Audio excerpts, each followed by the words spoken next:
ইতিহাসের সবচেয়ে বড় সাইবার হামলায় চরম ভোগান্তিতে পড়েছে সাধারণ মানুষ।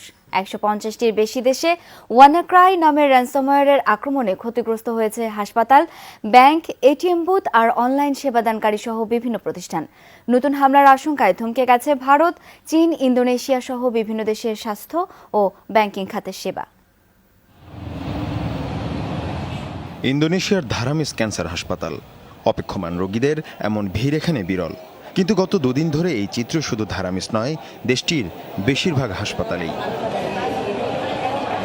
বিশ্বজুড়ে ত্রাস ছড়ানো সাইবার হামলার কারণেই এমন দুর্দশা। ওয়ানাক্রাই নামে র্যানসমওয়্যারের আক্রমণে ক্ষতিগ্রস্ত হাসপাতালগুলোর কম্পিউটার, মুছে গেছে চিকিৎসকদের কর্মতালিকা, রোগীদের অস্ত্রোপচার আর চিকিৎসা সংক্রান্ত বিভিন্ন তথ্য।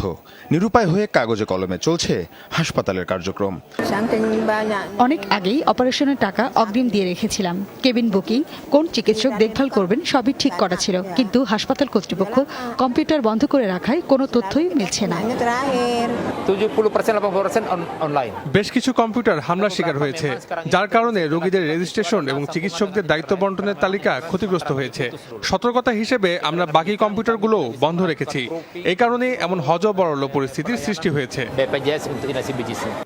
একেবারে ভিন্ন চিত্র চীনে। নিংশিয়া প্রদেশের ট্রাফিক সেবাদানকারী এই সরকারি প্রতিষ্ঠানে ড্রাইভিং টেস্ট, লাইসেন্স নবায়ন এবং যাচাইয়ের মতো বিভিন্ন কাজে রোজ মানুষের ভিড় লেগে থাকে। অথচ গত দুদিন ধরে ফাঁকা পড়ে আছে ভবনটি। সাইবার হামলার পর বন্ধ প্রতিষ্ঠানের অনলাইন ভিত্তিক সব কার্যক্রম।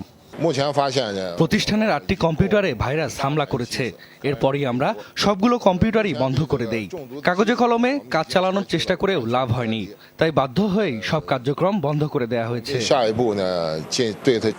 সাইবার হামলায় ভারতের সবচেয়ে বিপাকে পড়েছেন এটিএম বুথ ব্যবহারকারীরা। নতুন হামলার শঙ্কায় অধিকাংশ এটিএম বন্ধ করে দিয়েছে ব্যাংকগুলো। মীর মুশফিকা হাসান, যমুনা নিউজ।